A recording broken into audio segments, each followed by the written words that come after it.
Good morning or good afternoon, depending on whenever you're watching this. Today we're going to talk about angles. Now, an angle is made from two rays. And remember that a ray has one end point and one arrow. So an angle could look like this. Or I can move things around. So that would be an example of an acute angle, if you remember that. We're going to get to that in a second. And I can move that ray that way. I can move that ray that way, make it obtuse. And even this is an angle, although you might think it's a line. Two rays makes an angle. So let's get into angles. An acute angle is a way to describe an angle that's less than 90 degrees. So if it's 89 degrees, 88 degrees, another way to think of it is little. So, oh, it's so cute, it's little. So that's 90, but if I go a little bit in, that's an example of an acute angle. An obtuse angle is whenever it's big. So remember, acute's little, obtuse is big. So if I make that 90-degree angle again, but now I go over, I go out, that would make it obtuse. And a right angle is exactly 90 degrees. The way to remember it is that it's right, it makes an L. And you've probably seen that little box before. That just means 90 degrees.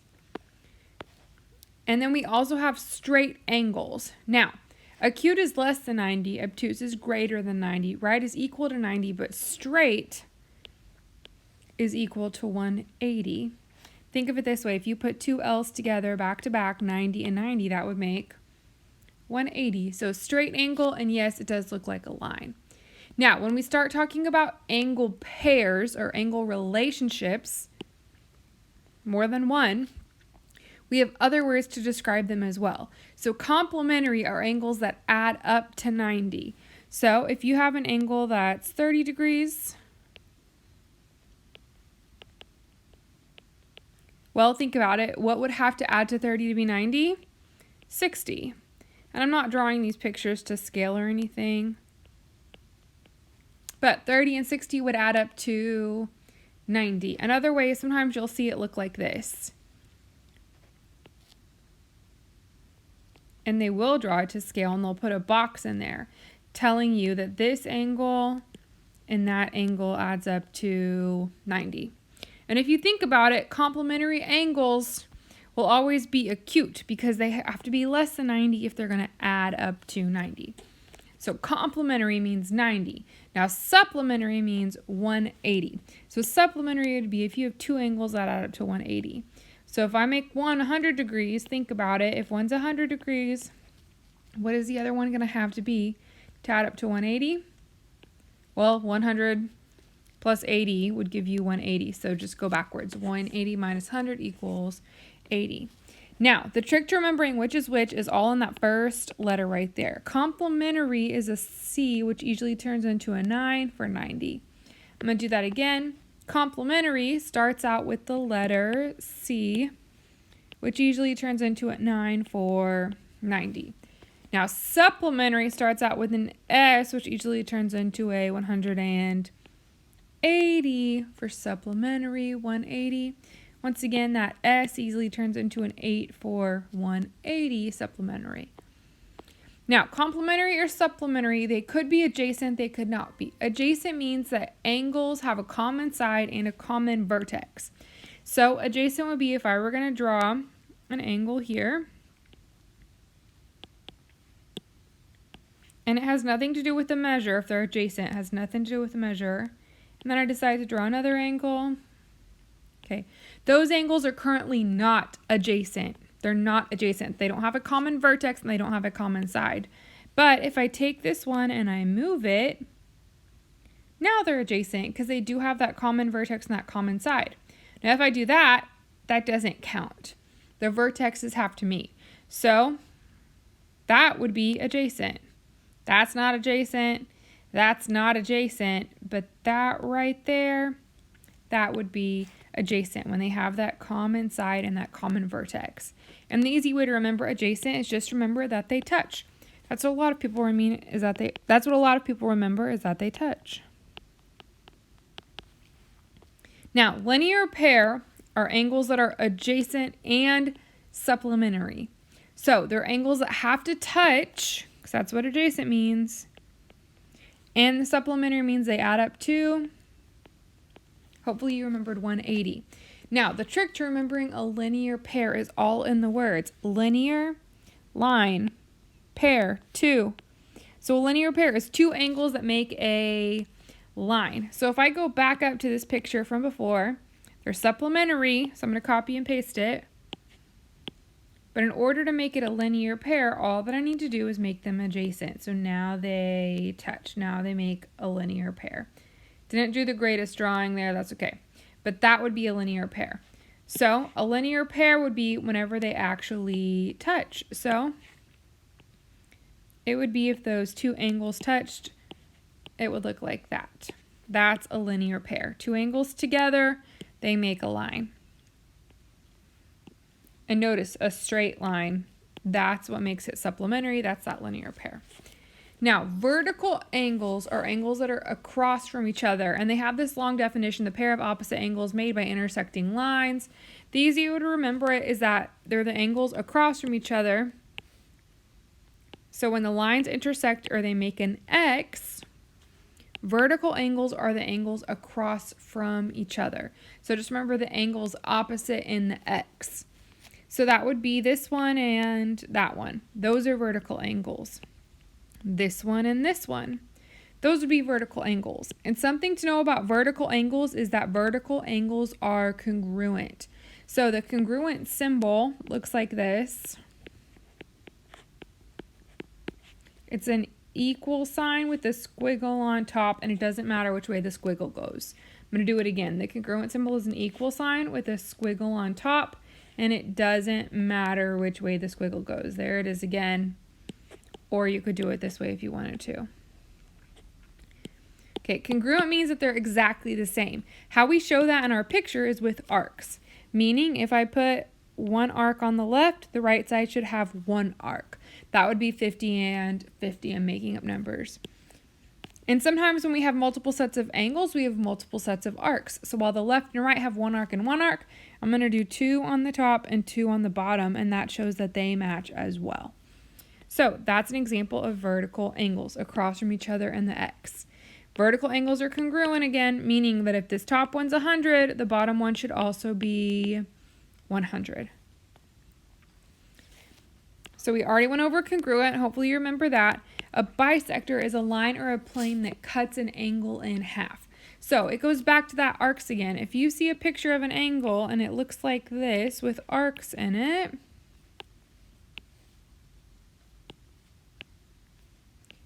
all of that means is that they've cut the angle in half. So if the top one's 50, then the bottom one should be 50. If I tell you that the whole thing is 60 degrees, well, if it's cut in half, then it should be 30 and 30. That's what a bisector does. We've seen it before with segments, and we had ticks before. Now angles have arcs. So don't forget that whenever they're congruent, angles have arcs.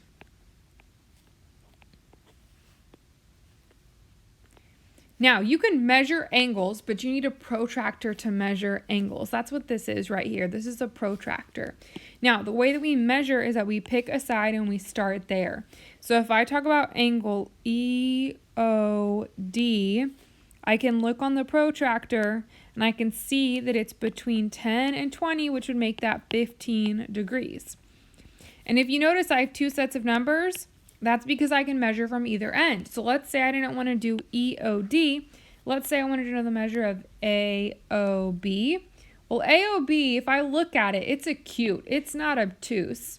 So AOB is not 140 degrees, but AOB would be 40 degrees because I'm starting there now and measuring.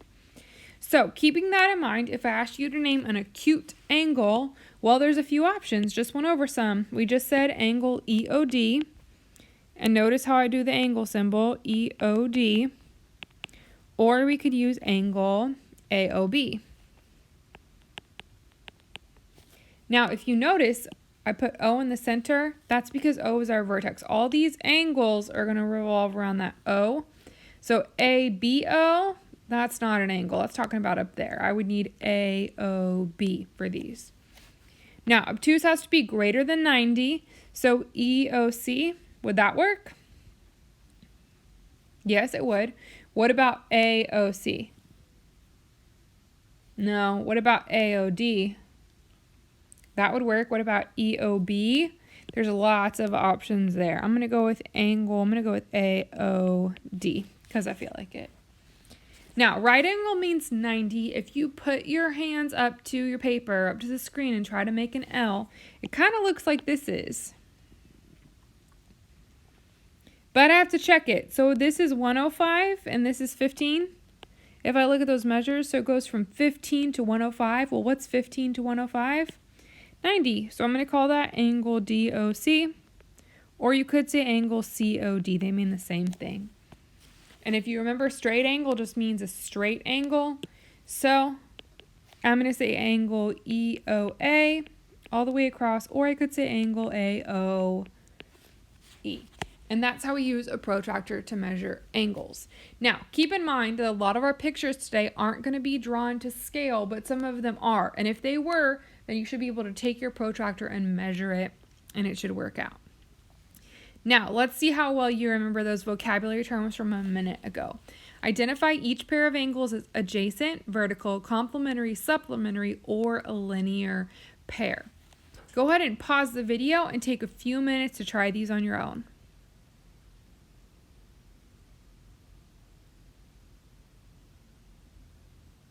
And we're back. Hopefully you attempted those problems on your own. But if I take a look at this first one, I notice that they're not adjacent. I'm going to go through my list. They're not adjacent. They don't touch each other. Vertical meant across from each other in the X. Those don't even make an X. Complementary means that they add up to 90. Well, 40 and 140 don't add up to 90. So I'm down to supplementary or linear pair. Now, if you remember, supplementary means 180. And so does a linear pair, but a linear pair has to touch and be 180. So ask yourself, do those angles touch? No, they don't, which means the best way to describe them would be supplementary. Now, I know that these are measures because of that degree symbol right there. The next one, they don't have that. It's not saying 5 degrees and 6 degrees. It's saying angle 5 and angle 6. Totally different than the one before where they put that degree symbol in there to tell you the measure of it. So going through, what do we know about angle 5 and angle 6? Well, are they adjacent? Do they touch each other? Yeah, they touch each other right there. Vertical? No. Complementary? No. Supplementary? No. I don't have any numbers. Do they make a straight line? Nope. So they have to be adjacent. They have that common side.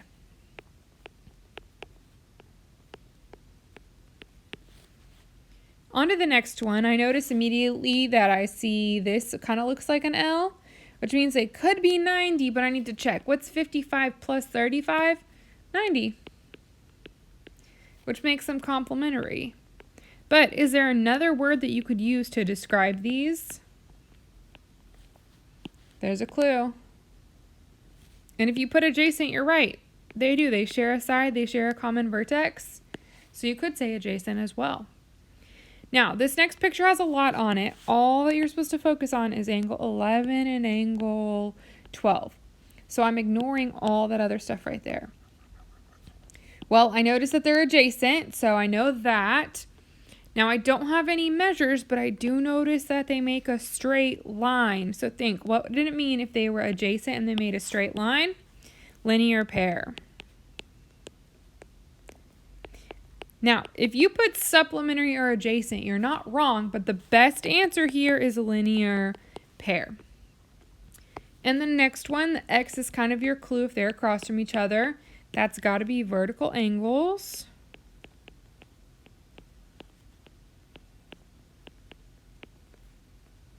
And for this last one, I see that straight line again, and I notice that the two angles are adjacent. They're sitting on a straight line. That would have to be a linear pair. Hopefully you got it.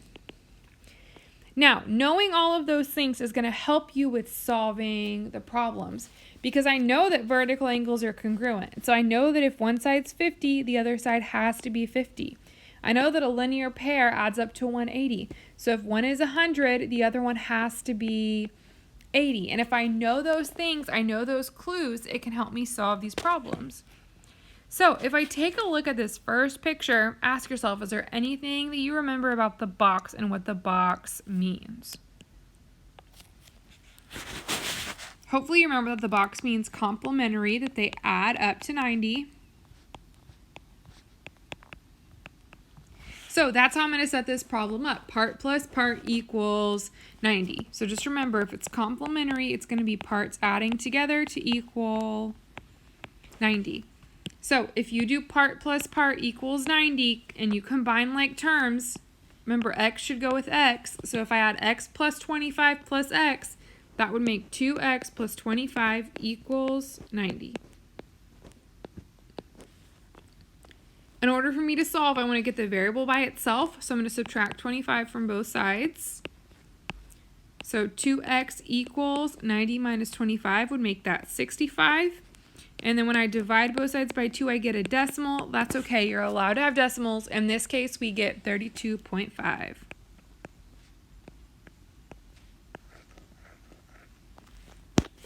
Now, if I take a look at the next one, I'm noticing that line again. There's your clue. Now we have a linear pair.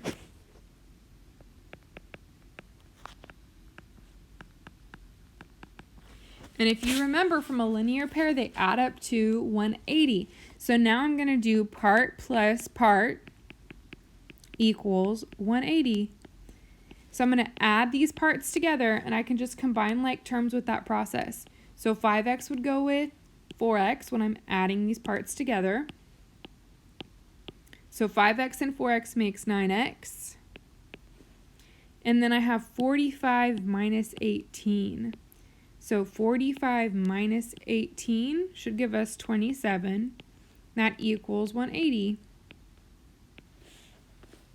I'm going to give you a minute to go ahead and try to solve this one on your own. Try to get x by itself. Pause if you need to.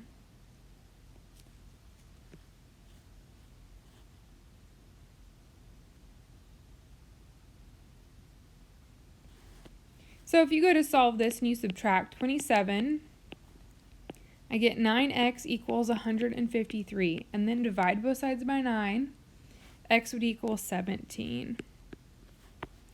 Now, x is 17, but what if the problem said find the actual angle? Well, then I would need to go back up here and plug it in. I need to figure out what's 5 times 17 minus 18. And if I plug it in here and here, they should both add up to 180. Now, this next one is not a linear pair. You might notice a line again, but it's not a linear pair because there's how many angles? There's 3. Good, not 2. So linear pair is only for 2 angles, but I could still set this up the same way as before. They should add up to 180, but it's not going to be part plus part anymore. Now it's going to be part plus part plus part. So if we combine like terms, 5x and x and 3x would make 9x.